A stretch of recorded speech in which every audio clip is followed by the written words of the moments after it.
you.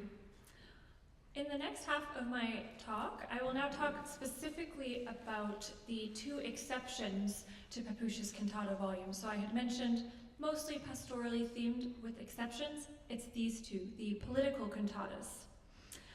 So this is just a little bit of context relating to these, because although part of my reason for exploring them is because of their uniqueness within the style, but I also just think it's interesting to kind of ponder some personal motivations behind their composition.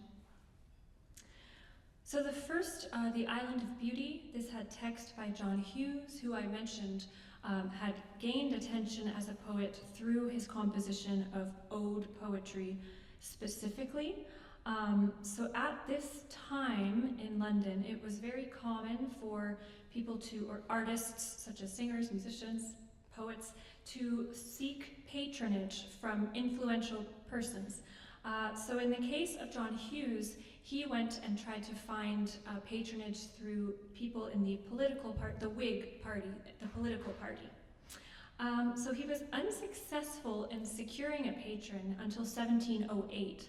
So while this text was composed, he was kind of between jobs. He was doing some translating to try to make some income on the side, but he was really hoping to kind of garner the attention of someone influential enough to support his work financially.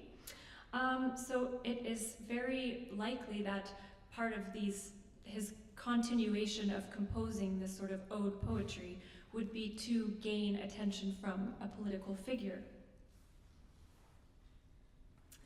And Pepusch, of course, would have had his own motivations in that he was fairly new to the country and composing in a language that wasn't his own. And so it would have been pretty smart to kind of set music to a poem such as this, The Island of Beauty, which is truly just a classic ode in praise of the beauty of Britain, not just from the perspective of selling the volumes, because this was written 5 years before he even had thought to publish it, but just in terms of, hey, writing this might sort of show people where my loyalties lay, and that I'm very grateful to be able to live here and work here, especially considering where he had come from and sort of the unsafe surroundings he had been in before this. And also, even Hughes kind of mentions in his preface to the volume, that this is Pepusch's first attempt writing in your language, and he's really hoping that you enjoy these pieces. And then, of course, on a more sort of practical note, Pepusch his career at this time was really in the hands of the Lord Chamberlain, ultimately speaking, as he was still in the orchestral band at the Drury Lane Theatre at this time. So, writing a piece such as this would have shown someone who is a prominent political figure sort of where he stood on his loyalty for Great Britain. And take us 10 years later now to While Pale Britannia Pensive Sate, his second political cantata. And this was with text by Colley Cibber, who I discussed earlier. And I'll just mention here, as we'll discuss later, the fact that it was written by someone so involved in the theater makes this cantata, of all of them, the most exciting, I find, in terms of dramatic possibilities. So you'll hopefully feel that later when we are performing this for you. And although most cantatas were, of course, written for domestic settings, this is an exception in that way, actually, in that it was written and performed publicly in April 1715 as an intermezzo at the Drury Lane Theatre, where Pepusch would still work at the time, and also was performed alongside of a masque that was written by Pepusch with text by Colley Cibber, titled Venus and Adonis. So in a sense, it was kind of written as this sort of double collaboration. There is not much on the public reception of this cantata being performed, and the reason is most likely because, well, A, it was just kind of an intermezzo piece. It wasn't the main stage event, and also it would have been quite common for British audiences at this time to hear ode poetry set to music. It wouldn't have been something that they kind of clocked as being that, interesting at the time. It's only looking back that we see that Pepusch used this form of poetry in the Italian cantata form, and that's what makes it special, but it might not have been something that would have really grabbed the attention of an audience member at that time. This cantata in particular is quite interesting in that it has actual thematic ties to current political events. So at this time in English history, it was incredibly tense, politically speaking. They had just had the ascension of King George I, so a Hanoverian king, and this was quite, people had very conflicting feelings on this. Civil unrest had begun brewing the year prior to this cantata being written in 1714, and came to a head in the fall of that year, 715, with the Jacobite Rising. And in the B section of the first aria in this cantata, we actually have the character Britannia, and she is sort of telling her sons who are fighting each other, while you fight each other, your enemies are kind of smiling because you're kind of doing all of this work for them, right? And this message would have probably resonated strongly with the public in that only 2 years prior, Britain had enjoyed quite a large military success abroad in the War of the Spanish Succession. So this message of civil unrest kind of showing a sign of weakness to enemies abroad would have also been shared by Pepusch's employer, the Duke of Chandos, and he was also Handel's employer too. And the Duke of Chandos would have had a lot at stake in this conflict that had been 2 years prior. One of his very dear friends, the Duke of Marlborough, was responsible for some of the most major victories in that conflict. Also, the Duke of Chandos himself was the paymaster general to forces abroad, and that win facilitated trade for the South Sea Trading Company, for which the Duke of Chandos was heavily invested. So this message would have been a Duke of Chandos approved message, and Pepusch was employed by him at the time. So there's all these sorts of things we can think about as we sing or perform these works. And for this cantata, While Pale Britannia Pensive Sate, it really reads more than just sort of an innocent expression of patriotism like his first 10 years prior, and it has a very sort of direct and current, at that time, message at the center of it. So now I'll speak a little bit about the two cantatas, musically, and you'll be hearing them today. So the first cantata, The Island of Beauty, we have sort of a sensual affect at the beginning, as the opening recitative is actually a depiction, as I have here, of the arrival of Venus. She's sort of coming up from the waves, and she is, often associated not just with love, but with prosperity. And she is seeing sort of the shore of Britain ahead of her, and that is where she has set her sights to go, and she's followed by a train of lovers, as it says in the aria. And then in the second recitative, we are introduced to the next character, Britannia. So she was a well-known personification of Great Britain, and she greets Venus with open arms and welcomes her onto the shore. And in the final aria, Venus is sort of surveying this beautiful land and expressing her desire to stay there. So now I will invite out Ivan Ivanovich again to give a couple of musical demonstrations. Thank you, Ivan.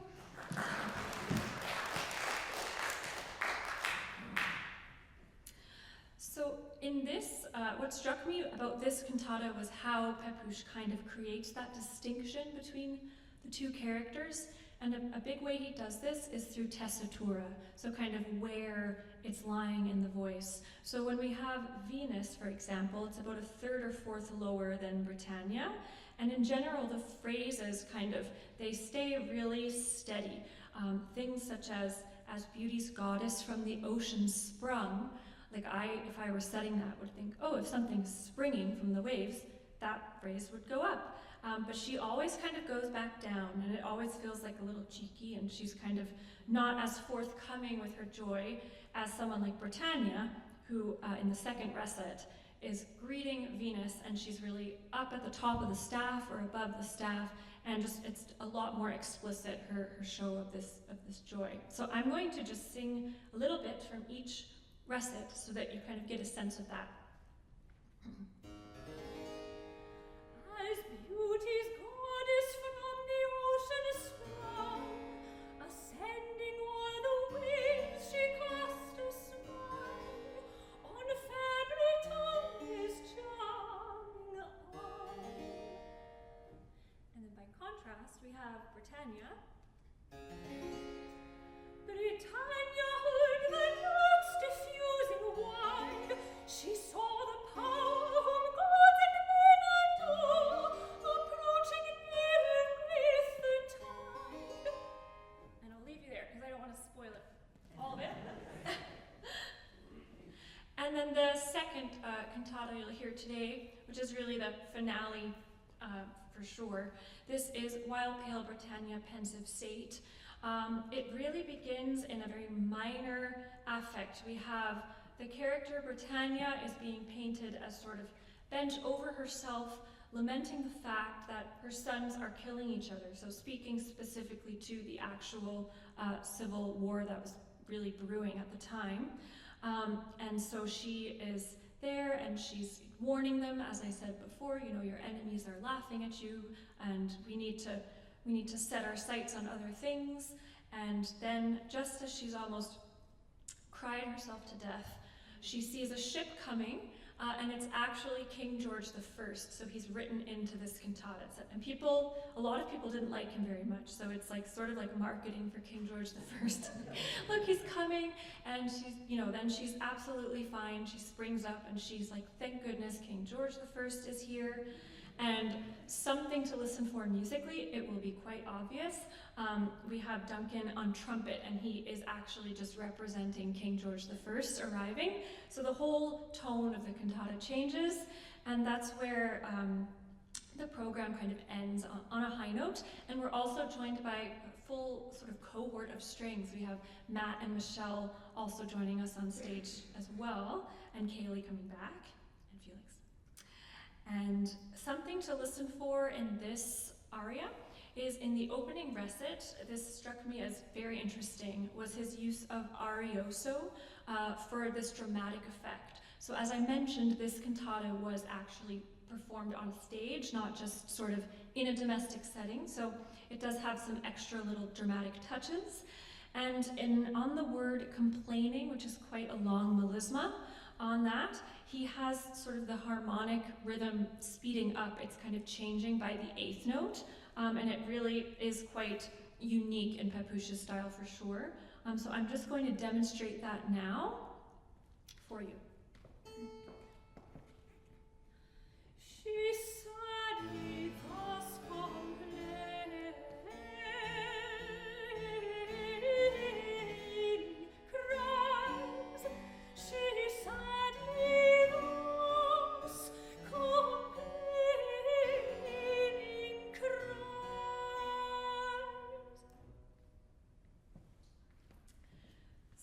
Just a few things to listen for. And before I invite all the musicians on stage, I just want to thank you all for coming and for listening to this lecture and concert on Pepusch. I want to thank the musicians that have all joined me and agreed to be part of this, and of course my teachers, Dan Taylor and Mary Morrison, for all their help and guidance in preparing this. And last but definitely not least, Dr. Carol Clark, who's my supervisor and has been just instrumental in making all of this happen. And just leave you with two recent recordings. I'm trying to make the word Pepuschissance happen, because there's a tiny Pepuschis, well, it helps if I know how to say it, but Pepuschissance happening. We had a recording in 2020, a British ensemble Spiritato, and 4 of his cantatas are actually recorded on here, beautifully sung. And then just last year, we have a CD of Pepusch's Shandos anthems. So a lot of us know Handel's, but not Pepusch's. So a group called the Harmonious Society of Tickle Fiddle Gentlemen have recorded this, and they're great. It's a tongue twister, but they really do a lot of great work over in the UK, and with the girl choristers of the Canterbury Cathedral, which I think is great. So some recommended listening if you're interested, and then these are the sources I drew upon for today's presentation. And now I'll invite the players on stage so we can sing the final two cantatas for you. Thank you.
band for the final cantata.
Oh